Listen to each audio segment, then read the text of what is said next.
Hello dear students, आप सभी का स्वागत है एनबीएस स्कूल के ऑनलाइन प्लेटफॉर्म में। स्टूडेंट्स, हम लोग जो है आज एनसीईआरटी चैप्टर नंबर 5 क्लास 9 को डील करेंगे, cell the unit of life. उसमें जो पहला हेडिंग है वो है हमारा प्लाज्मा मेम्ब्रेन, या फिर इसी को हम लोग बोलते हैं सेल मेम्ब्रेन।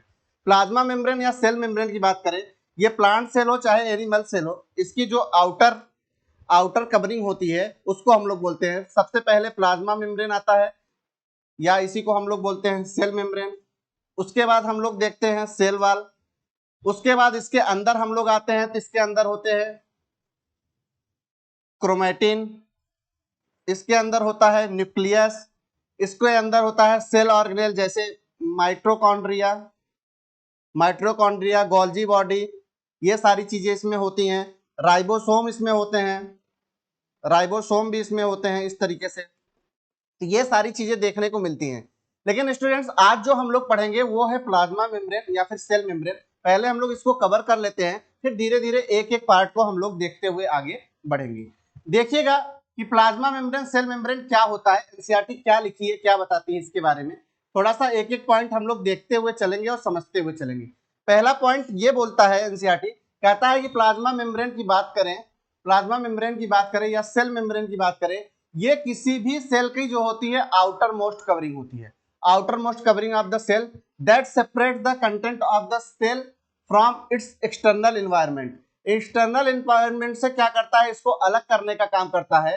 प्लाज्मा मेम्ब्रेन की बात करें, प्लाज्मा मेम्ब्रेन या सेल मेम्ब्रेन की बात करें, इसके अंदर कोई भी ऑर्गेनिज्म आ सकता है, या कोई भी ऑर्गेनिज्म इसके बाहर से कोई भी कंटेंट इसके अंदर आ सकता है, या कोई भी कंटेंट इसके बाहर जा सकता है। ये इसको अलाउ करने का काम करता है। जो इसका मेन काम है, ये परमिट करने का काम करता है। ये कंटेंट अंदर आएगा, ये कंटेंट अंदर, ये परमिट करने का काम करता है। एक बार इधर देखिएगा, शायद में भी उधर ना दिखाई दे रहा हो। जैसे हम बात कर रहे हैं प्लाज्मा मेम्ब्रेन या सेल मेम्ब्रेन की, ये किसी भी कंटेंट को अंदर आ सकता है या कंटेंट को अंदर से बाहर जा सकता है, इसको अलाउ करने का काम करता है हमारा प्लाज्मा मेम्ब्रेन और सेल मेम्ब्रेन। थोड़ा देखिएगा क्या लिखा हुआ है, आगे समझते हैं। हमने पहली लाइन आपको बताई कि जो प्लाज्मा मेम्ब्रेन या सेल मेम्ब्रेन होता है, ये किसी भी ऑर्गन का सबसे बाहर वाला जो लेयर होता है उसको हम लोग बोलते हैं प्लाज्मा मेम्ब्रेन या सेल मेम्ब्रेन।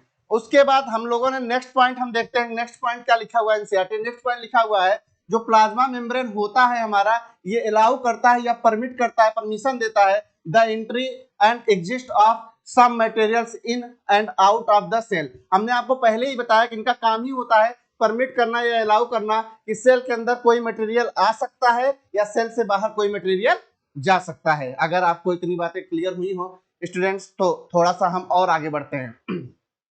थोड़ा सा एक बार हम आपको और रिकॉल कराते हैं कि plasma membrane, cell membrane outer covering होती है। प्लाज्मा मेम्ब्रेन, सेल मेम्ब्रेन का काम होता है कोई भी कंटेंट जो है अंदर आ जाए या कोई भी कंटेंट बाहर चला जाए, इसको अलाउ करने का या इसको परमिट करने का काम करता है हमारा प्लाज्मा मेम्ब्रेन और सेल मेम्ब्रेन। थोड़ा सा और आगे बढ़ते हैं, चीजों को और क्लियर करते हैं। देखिएगा नेक्स्ट पॉइंट क्या बोलता है। नेक्स्ट पॉइंट कह रहा है, it also prevents movement of some other materials. लेकिन ये कुछ अदर मटेरियल को जो है रोकने का भी काम करता है। कैसे मटेरियल को, आप देखिएगा, the cell membrane therefore is called a selectively permeable membrane. जो ये सेल मेम्ब्रेन होता है या हमारा जो ये प्लाज्मा मेम्ब्रेन होता है, ये सिलेक्टिवली परमिएबल होता है। ऐसा नहीं होता है कि जैसे आप ये यूं समझिए, ये सेल मेम्ब्रेन है किसी भी सेल का, और ऐसा नहीं होता है कि कोई भी ऑर्गेनिज्म इसके अंदर आसानी से एंट्री कर जाए, और ऐसा नहीं होता है कि कोई भी कंटेंट इसके अंदर से आसानी से बाहर चला जाए। ये उन्हीं कंटेंट को अंदर आने देता है जिनको ये समझता है कि हाँ ये अंदर आ सकते हैं, या ये उन्हीं कंटेंट को बाहर आसानी से जाने देता है जिनको ये समझता है, सोचता है कि हाँ इनको आसानी से बाहर जाने देना चाहिए। तो ध्यान रखिएगा स्टूडेंट, जो हमारा प्लाज्मा मेम्ब्रेन होता है या सेल मेम्ब्रेन होता है, ये सिलेक्टिवली परमिएबल होता है। कैसा होता है, सिलेक्टिवली परमिएबल होता है। थोड़ा सा और आगे बढ़ते हैं।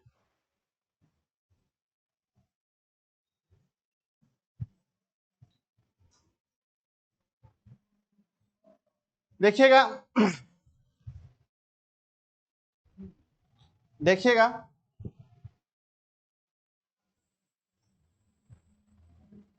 बिल्कुल आराम से आप लोग बने रहिए, आराम से चीजों को देखते रहिए, समझते रहिए। बात कर रहा है सम सब्सटेंस जैसे कार्बन डाइऑक्साइड और oxygen can move across the cell membrane by process called diffusion. कह रहा है जैसे मान लीजिए ये कोई सेल है, इसके अंदर O2 का आना, ऑक्सीजन का आना और CO2 का निकलना, ये प्रोसेस किसके थ्रू हो सकता है? ये प्रोसेस सिर्फ और सिर्फ हमको देखने को मिलता है डिफ्यूजन के थ्रू। ध्यान रखिएगा, सिंपल डिफ्यूजन के थ्रू ये प्रोसेस हो सकता है। किसी भी सेल मेम्ब्रेन के अंदर O2 आसानी से आ सकता है और CO2 आसानी से बाहर जा सकता है। ये डिसाइड करता है डिफ्यूजन प्रोसेस। थोड़ा सा और आगे बढ़ते हैं स्टूडेंट्स, हम लोग एक एक लाइन को क्लियर करते हुए चल रहे हैं, आप लोग देखते हुए जो है ध्यान में रखिएगा चीजों को।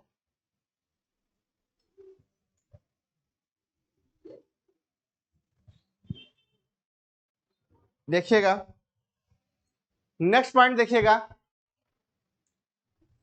We have studied the process of diffusion in earlier chapters. हम लोग करा डिफ्यूजन पढ़े हुए हैं आगे चैप्टर में। We saw that there is the spontaneous movement of a substance from a region of high concentration to region of where low concentration. तो वही बता रहा है कि जिधर कंसंट्रेशन की मात्रा ज्यादा होती है, जैसे मान लीजिए कि ये कोई सेल मेम्ब्रेन है, इधर O2 की मात्रा ज्यादा है, तो यहाँ आसानी से जो है O2 सेल के अंदर आ जाएगा। और मान लीजिए कि सेल मेम्ब्रेन है, अब यहाँ पे CO2 की मात्रा ज्यादा हो गई है, ये आसानी से बाहर चला जाएगा, इसी को डिफ्यूजन बोलते हैं। यानी कह रहा है कि डिफ्यूजन एक ऐसा प्रोसेस होता है जिधर कंसंट्रेशन ज्यादा होता है उधर से आसानी से कोई चीज अंदर की तरफ एंट्री कर जाती है, और जिधर कंसंट्रेशन फिर देखिए सेल के अंदर ज्यादा है CO2 की, तो ये आसानी से सेल से बाहर चला जाएगा। इतनी बात क्लियर हुई?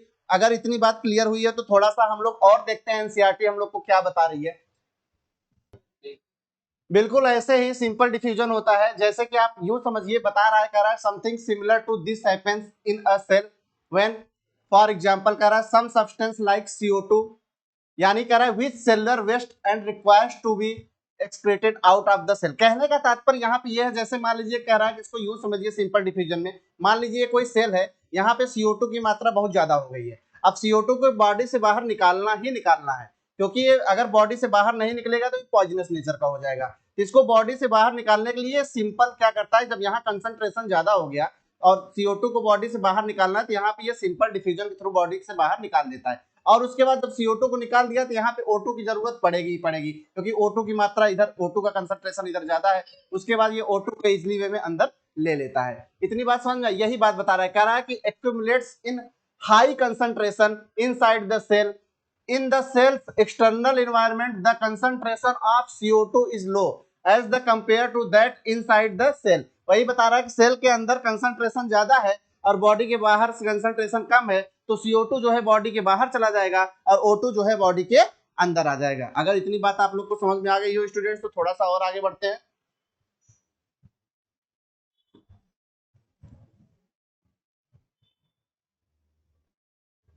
देखिएगा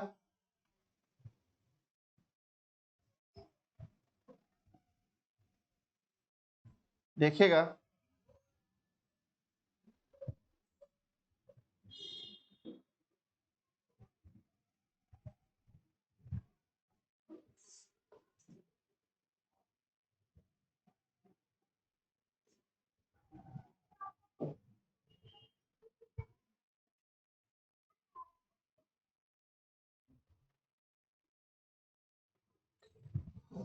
अब देखिए, बता रहा है कि O2 का बाहर CO2 का अंदर जाना है, सिंपल डिफ्यूजन होता है। कह रहा है डिफ्यूजन जो होता है, डिफ्यूजन जो होता है, कह रहा है डिफ्यूजन जो होता है प्ले करता है important role in gaseous exchange, gaseous exchange में between the cell as well as the cell and its external environment. कह रहा है कि ये जो होता है O2 और CO2 का जो एक्सचेंज होता है, ये सिंपल डिफ्यूजन के थ्रू होता है, जिसमें क्या होता है, एक्सचेंज होता है O2 और CO2 का।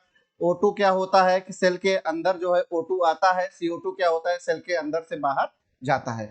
इतनी बातें क्लियर हो गई हैं, ये हम लोगों ने सारी चीजें देख लिया है। थोड़ा सा और आगे बढ़ते हैं, देखिएगा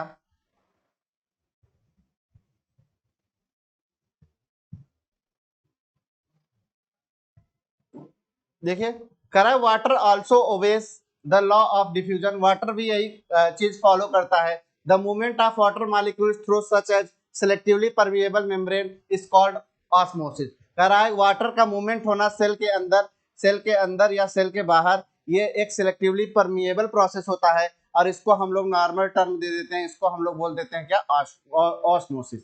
यानी वाटर का अंदर और बाहर होना ऑस्मोसिस कहलाता है, और वहीं पे exchange of O2 and CO2 student हम लोग बोलते हैं सिंपल डिफ्यूजन या फिर डिफ्यूजन प्रोसेस। अगर डिफ्यूजन और ऑस्मोसिस क्लियर हो गया हो तो थोड़ा सा हम लोग और चीजों को आगे बढ़ाते हैं, देखते हैं और हम लोग को एनसीईआरटी क्या बता रही है।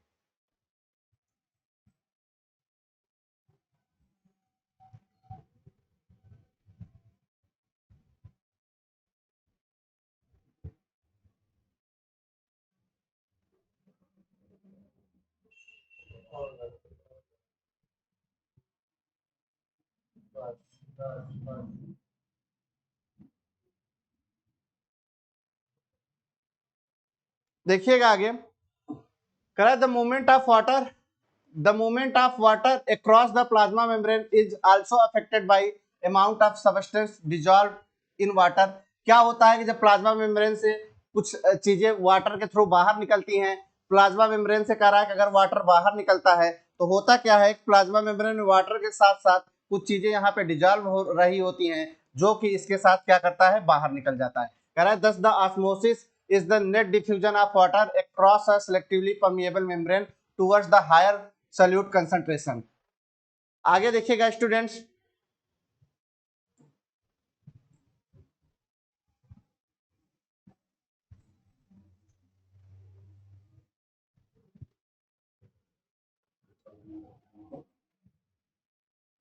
आगे देखिए, कह रहा है कि what will happen if put up an animal cell और plant cell into a solution of sugar और salt in water, one of the following three things could be happen.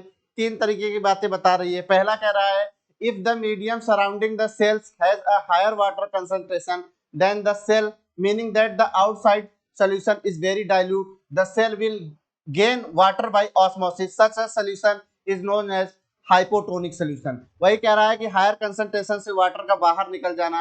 आगे कह रहा है water molecules are free to pass across the cell membrane in both direction, but more water will come into the cell then will leave कह रहा है कि अगर बात करें वाटर की मात्रा अगर बॉडी में ज्यादा है तो ये बॉडी से बाहर निकल जाएगा, क्योंकि हमारे सेल को लगातार वाटर की जरूरत पड़ती है, इसलिए हम लगातार वाटर को लेते रहते हैं। The net overall result is then water enter cells, the cell is likely swell up. जिससे क्या होता है कि लगातार जो है स्वेल कर जाता है सेल, लगातार अगर हम लोग वाटर के कंसंट्रेशन को बढ़ाते चले जाएंगे सेल में। तो आगे कह रहा है दूसरा थिंग्स, दूसरी बातें बता रहा है। देखिए दूसरी बातें क्या बोल रहा है, करा इफ द मीडियम हैज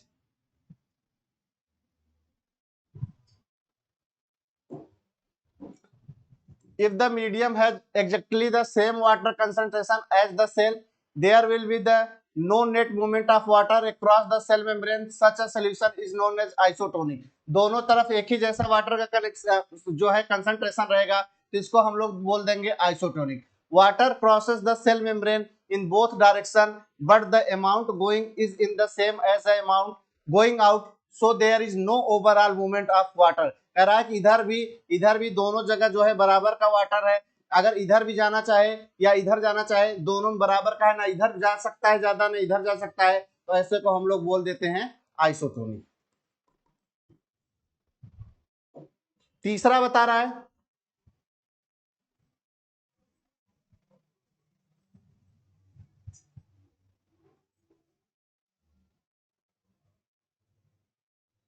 देखिएगा स्टूडेंट्स तीसरा बोल रहा है, करा if the medium has a lower concentration of water than the cell, meaning that it is very concentrated solution, the cell will loses water by the osmosis। यहाँ पे किसी cell से जो है वाटर लगातार लॉस हो रहा है, ऐसे को बोलते हैं हाइपरटोनिक सोल्यूशन।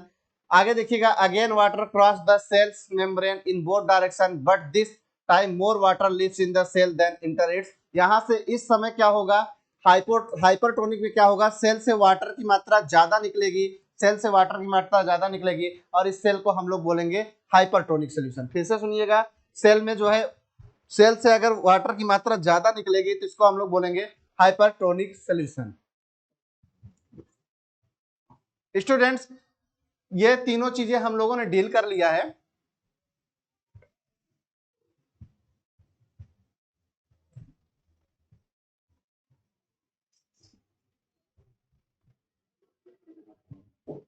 अब जो हमारा बचा हुआ टॉपिक है वो न्यू टॉपिक है, कुछ एक्टिविटीज है जिसको हम लोग